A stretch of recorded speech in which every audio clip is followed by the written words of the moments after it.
Hello everyone, I'm going to present the coursework of Developing Business Leadership Skill lecture by Mr. Clive Taylor.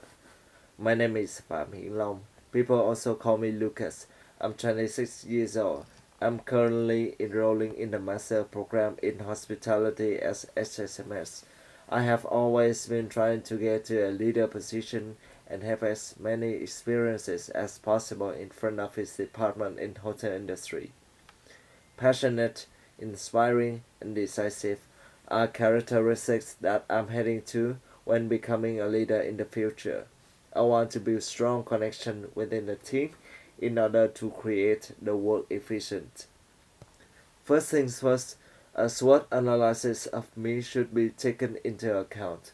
Speaking of the strengths, I'm a fast learner and very adaptable to every environment. Also, I am emotionally connected to people, which will definitely help me a lot when working as a leader in the service industry. However, I'm not very disciplined with myself and easy to be procrastinated. Sometimes I have to try my best to keep up with the deadline. And about the threat, actually, I'm quite old to be a newcomer in this hotel industry. Everyone at my age has many years of experience of working. Most of them are the leader or supervisor now, and moreover, the position I want to work for have a very short life expectancy, so I have to try as best as I can to work harder than anyone else. As far as the opportunities are concerned, I just got an offer to join the Room Division Management Training Program at Ritz-Carlton, California, USA, which is a great chance for me to develop my career when going to such a developed country to study the hotel in terms of knowledge, language, culture, management, and leadership skill. I'm interested in sharing with many people things working environment is no exception. Whenever I have to work, I would like to instruct many newcomers how to do things properly, how to make them understand and get excited at the job they are doing. I think that personality may make me a good leader in the future. According to John C. Maxwell, leadership is not about titles, positions, or flowcharts. It's about one life influencing another. Take my manager as a good example.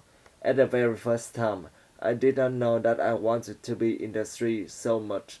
After working for him for a while, he made me believe that I have the ability to pursue this kind of job. And also, I want to tell this. After working for just only several months, I had to stop working to study abroad. My manager did not think me as a bad person because he had wasted his time training me to be able to work and adapt in the new environment. He always cares about my career. What will I study in the future? Will the study be helpful enough for me to find a good job? Deep down in my heart, I feel like I'm one of his favorite students at school, not the employee that worked for him. According to what I have gained from the experiences, leaders can both be born and made. Leaders could be trained through knowledge, experience, determination, and passion. The other part of the situation is also right. There are always people born with many characteristics to be a good leader: integrity, gratitude, and obviously they are just the foundation that a person can be trained to have a good leadership skill. Next, transactional and transformational leadership. Transactional leadership is primarily based on processes, control, and requires a strict management structure. Transformational leadership, on the other hand, focuses on inspiring others to follow, and it requires a high degree of coordination, communication, and cooperation. For me, an ideal leader should have two types of leadership like that because it depends on the situation that the leader will know how to decide which is the best things needs to be done for the team. If a problem happens, leaders will be the one to decide he will do on his own to complete the task quickly or divide the task for anyone with the ability in the team. For me, a good leader not only knows how to handle work effectively, but also know how to train everyone to be as good as the leader.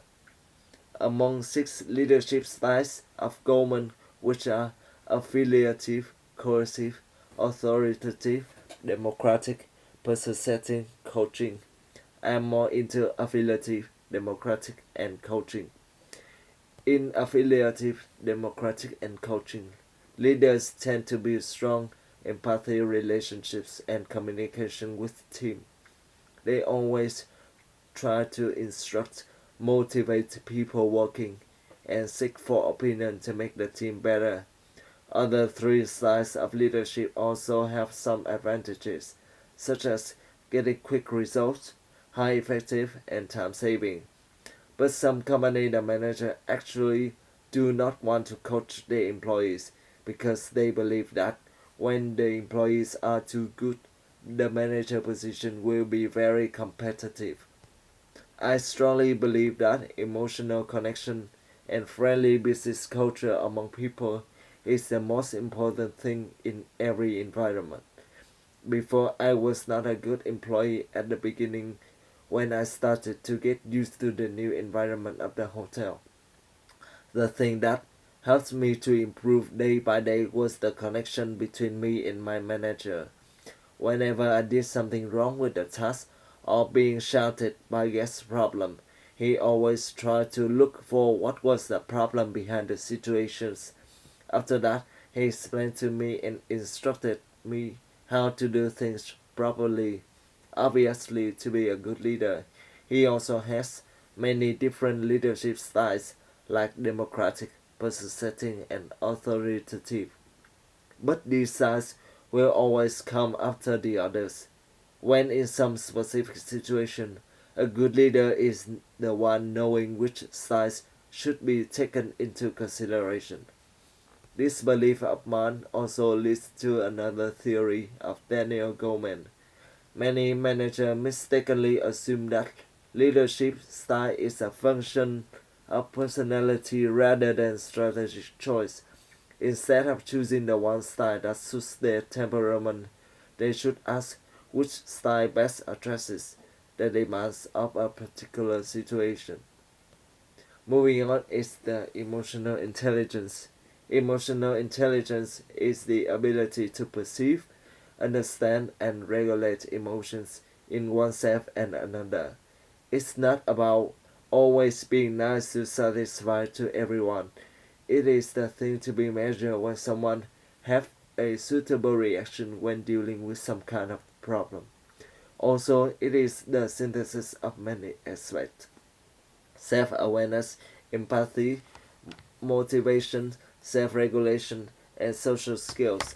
Working in service sectors requires me to communicate with many guests every day. I have to say, I could have high level of emotional intelligence. For example, I'm capable of smiling and showing professionalism even when the guest is angry or shouting at me unreasonably. And also, I have to think of the way to relieve the guest from anger. Always, the one who has the ability to control emotion perfectly will be the one who can manage and lead the team in the future. In conclusion, leadership is the responsibility that can be trained from time to time. However, it is mainly based on the characteristics of a person and also which type of leadership they choose to adopt to create effective work and adapt for the whole environment. I strongly believe, in addition to the specialized knowledge, connection between people is the most important thing for a leader to fulfill a group or team or even the whole company's mission. This is the references.